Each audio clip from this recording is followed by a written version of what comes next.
And we're back. Welcome back to the Auto Authorities podcast. My name is Jay and Gerald, coming to you live.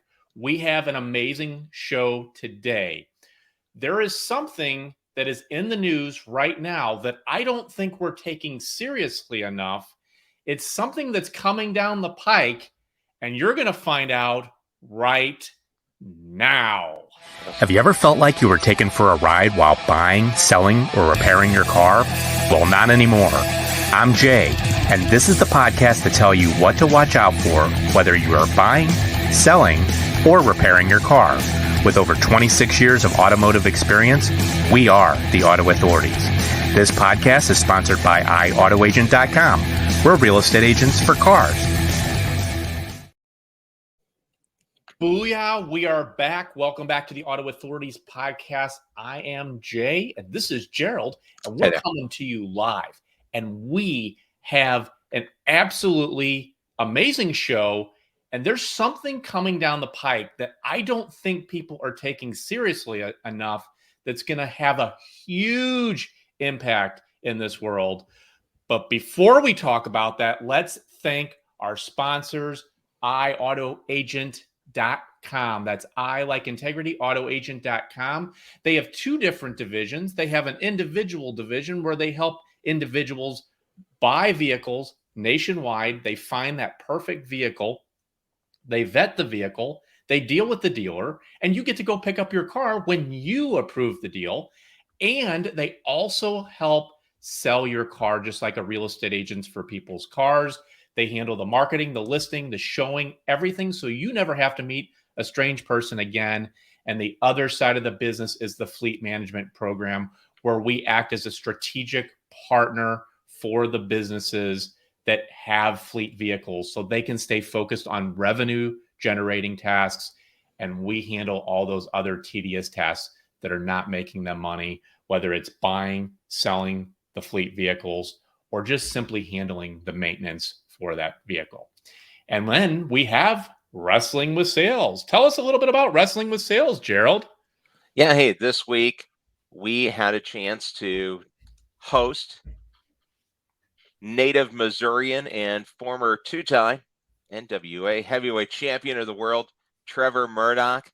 Talked about their big event, NWA 75, which happened in St. Louis and on pay-per-view across the world, and just talked to him about what it takes to hit a pinnacle, how much he had to put in to make it all the way up to the top, including his training in Missouri as well with handsome Harley Race, the king of the ring from the WWE, NWA, and a Missouri legend called Harley Race. That's on Wrestling with Sales.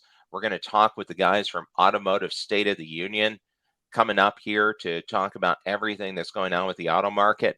And you can also see it on the Fired Up Sports Network. That's available on a lot of streaming platforms, or if you just go online to firedupnetwork.ca, 24-hour sports channel, and covers everything. A lot of sports talk, really interesting programming. So some good stuff there, get some motivation, talk a little bit about sales. And like you said, there's some big automotive news coming up now, because it's coming up on Labor Day. And when you think of Labor Day, what better time to think about a strike, right? Well, we're going to hold on to that thought real quick. And if you are just tuning into us, you can actually watch us live on the Facebook on Facebook. You go to the join group button. It's a group called the Auto Authorities. You can watch us live Tuesday at 2 p.m. Central Time. You can go on LinkedIn and watch us live. And if you're not able to watch us live, go to our YouTube channel. Gerald, we're getting 30 to 50,000 views every single episode. We've been doing this for more than 2.5 years now. Mm-hmm. And you can literally watch every episode on the Auto Authorities YouTube page. You can listen to us on iTunes, Pandora.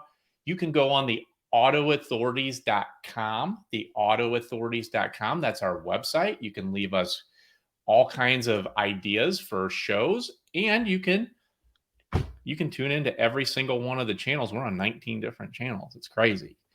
And so the next piece of this is we've given you a little teaser, haven't we, Gerald? Yeah, I mean, it's it's been a crazy time really when you look at automotive marketplace. Even you go back to '08, it wasn't that long ago. We've kind of left it in the past, but 2008, everyone thought the economy was going to completely collapse and nothing would be the same again, and that maybe the big three would be gone. And you're still seeing those ripples from the waves from '08 are still going across the market now. Yeah, and the big three, just so everybody knows, is General Motors, Ford, and Chrysler, Dodge, Jeep. So those are the ones that that they're in the union, and crazy stuff. Gerald, you're more of an expert of what's going on here. Let's let everybody know, but I want everybody to know what the impact is going to be from this potentially and how it's going to affect you, your family, your friends. What's going on, Gerald? Well, there's still huge employers, right? Ford, GM, Stellantis Group is what they're called now, but that's the parent company because Dodge Chrysler Jeep Ram is actually owned by the company that used to be Fiat. So the Italian auto manufacturer, their umbrella company is Stellantis. So Fiat, Alfa Romeo, Dodge Chrysler Jeep Ram. It's coming up on the United Auto Workers contract negotiations. They're in the middle of negotiations. It hasn't gone terribly well for the big three so far. Gentleman right there with the polo shirt on, that's UAW President Sean Fain.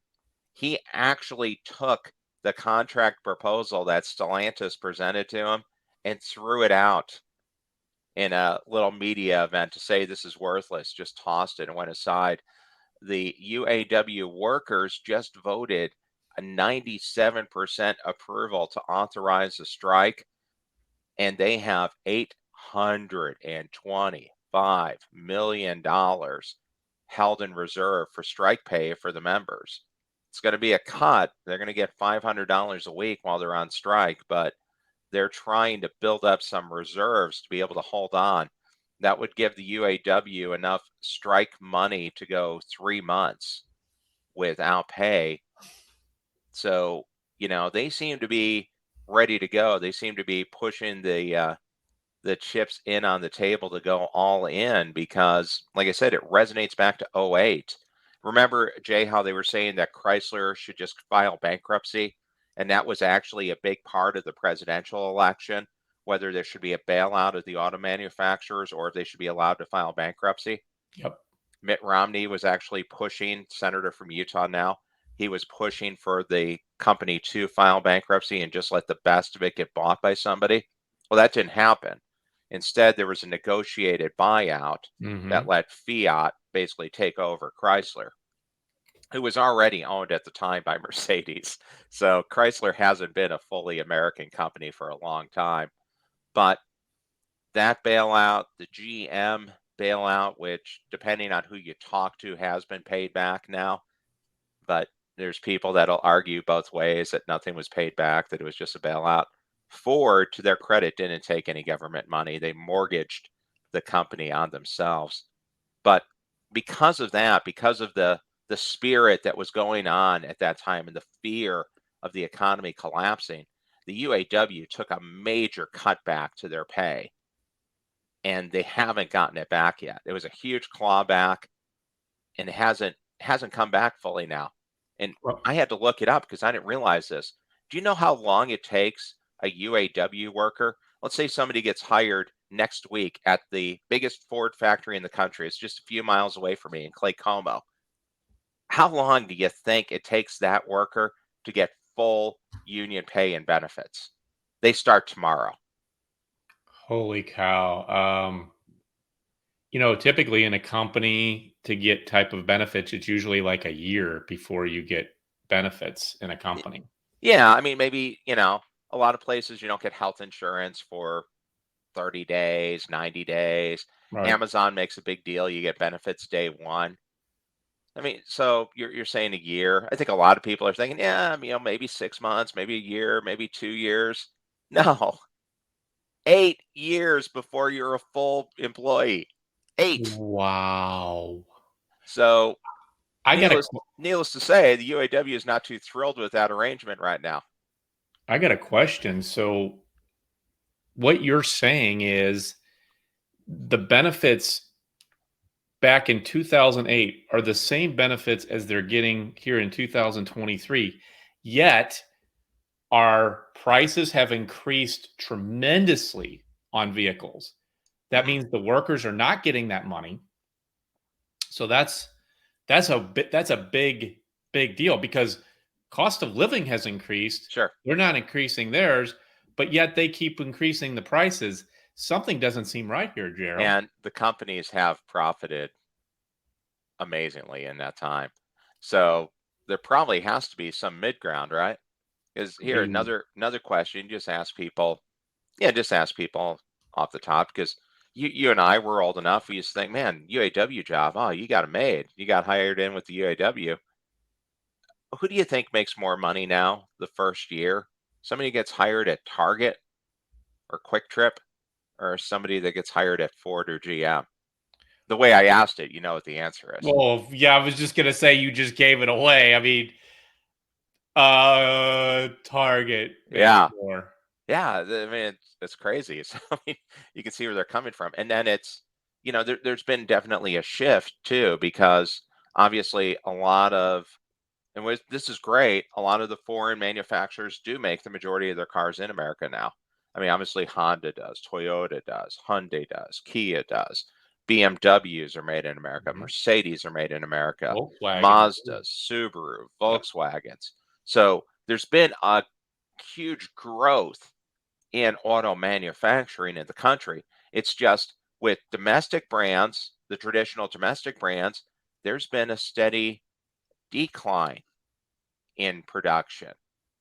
The Chevy Blazer, which was brought back, a lot of fanfare. Hey, we're bringing a legendary name in to replace the Impala name. Well, you know where that's made? It's made in Mexico. So that's not a union job. Yeah. Woo. So it's, there's been a lot of forces kind of bubbling up, I think, for years that are setting this up in what companies like CNBC have called the summer of the strike to be a really tenuous negotiation. And I'm sure they've seen the results of the UPS strike that led to fear of a devastating strike for the economy and ended up being UPS workers are going to end up making $170,000 a year if you're a UPS driver, Well, which isn't an easy job. So, hey, more power to them. I'm sure UPS is making a lot of money, but that has to put a little wind at the sails of the UAW thinking, man, what are we doing? We better go. well, and let's talk about that because, well, for all you that are just tuning in, we're talking about the potential UAW strike, the United Auto Workers, and these are for Ford, Jeep, Chrysler, and GM, and those are the big three. And basically, what they're saying is if they don't do this, this, and this, they're going to strike. Now, let's talk about that because I don't think that everybody realizes the detriment to what's going to happen if they strike. What does that do to our car supply, um, our prices, all of the above? Well, you got to think it's going to add another link to the broken supply chain, right? Yep. Because we're just now getting to the point where inventories on new cars have Yep. been up. There's 71% more new cars on the ground at dealerships today than there was at this point last year. Still a fraction of the new car inventory you would have had on the ground in 2017, but significantly more. New car incentives have gone up for 10 months in a row. Again, way less than before, but they're going up. Well, if you have a UAW strike, that means you immediately stop the flow of the number 1, the number 2, the number 3, and the number 4 best-selling vehicles in America. They'd stop. The F-150, the Silverado, the Dodge Ram, the GMC Sierra, all the trucks. There's a lot of trucks sold. They all stop. You have to wonder too, auto transport, because I know people are saying, hey, who cares about the UAW? We don't need them. It doesn't matter. I don't buy those brands anyways. Okay, fair. But all the vehicles are transported by rail. Last time I checked, railroad workers happen to be in unions, right? I mean, they are. Yeah. When they get off the trains, they're transported by transport trucks, which are driven by union Union members. workers. So you could see a devastating shutdown of vehicle inventories because, I don't know, are the transport workers going to cross union lines and deliver cars? Maybe. But even if that slows down just a little bit, that's going to be a huge issue because much like everything else, you go to a restaurant now, there's not enough employees. You have to wait forever to get food. Mm-hmm. You go to a store, they don't have enough employees. Mm-hmm. Everywhere you go, people say, hi, we don't have enough people working. Well, it's the same thing with railroad and transport workers. So if anybody decides we're not going to do it, it's enough to bring it to a screeching halt. So Yeah. you can see ripple effects through everything. And it's coming up literally right after Labor Day, which is ironic timing. It's coming down right now to a negotiation between our friend here, Sean Fain, the head of the UAW, and Stellantis. Stellantis is in the lead negotiating position. Mm-hmm. And what that means is, and I still don't know why they do this, UAW contracts historically are rotated between Stellantis, Dodge Chrysler Jeep Ram, GM, and Ford as being the lead negotiator. And then that Mm-hmm. Yeah. I think we might have Rams lost. turn. Oop, Yeah, oop. it's back. I think we lost you for a second there. Yeah, Gerald. just a sec. Yeah. But it just this time it's Dodge Chrysler Jeep Rams opportunity to negotiate the contract first. So it's going to come down to them. And honestly, they have the smallest footprint in the US. I mean, they're predominantly an Italian company and an international company. Fiat, they sell Jeeps internationally, they make Jeeps internationally, and Alfa Romeo. So, Well, I'd love to tough to say. hear you brought up some great points, Gerald, and I'd love to hear, everybody's feedback. Go on the Auto Authorities YouTube page, leave us comments, let us know what you think about this. Let us know your opinion. Do you agree? Do you not agree? Do you think that they're going to strike? Do you think they may not strike? And this is a big deal, and I don't think enough people are talking about it. Also, you can go right onto our Facebook page and leave us comments. The Auto Authorities group page. You can go on LinkedIn. There's so many different. We want to hear your feedback. Go to the autoauthorities.com, the website. But this is the stuff we want to bring to you because don't be surprised if you see a strike here in a little bit. Gerald, any final thoughts? Yeah, just one little nugget that I think kind of contributes to the mindset that may be going into this. Your average Dodge Chrysler Jeep Ram dealership right now is sitting on 135-day supply of vehicles. That's with production not being ramped up all the way. That's not good. Just if you're not familiar with it, because this is kind of in the weeds auto terms, anything over a 90-day supply is bad. You want to sell your cars and turn them within 90 days because 90 days for a dealership is the amount of time that the manufacturer pays your interest on carrying the car. If you hear somebody say floor plan on CNBC or Fox Business, that's what they're talking about. Floor plan is the amount, it's the loan that dealerships use to carry the cars, and floor plan assistance is the 90 days worth of interest that the manufacturer gives the dealer to carry those cars. So once it crosses 90 days, the dealer is literally losing money every day the car sits there. 135 days supply, not good, especially when you're going into the end of the model year. So Wow. another little motivating factor that may not make the guys at Stellantis feel all that confident about having a huge pay increase to produce the cars, because they're not selling them right now. That's why they Folks, have huge incentives on them. that's an amazing, amazing golden nugget for especially not being in the business, knowing that it gives you leverage also as a buyer. And I'm going to leave it Sure at does. that, because the next episode that we're going to be getting into is we're going to show you how to scope out the best deals out there and where you can go and have leverage as a buyer. And we're going to give you the updates on the used and new car market and how you can potentially take advantage. Everybody have a great rest of your week. We will see you next week. Peace.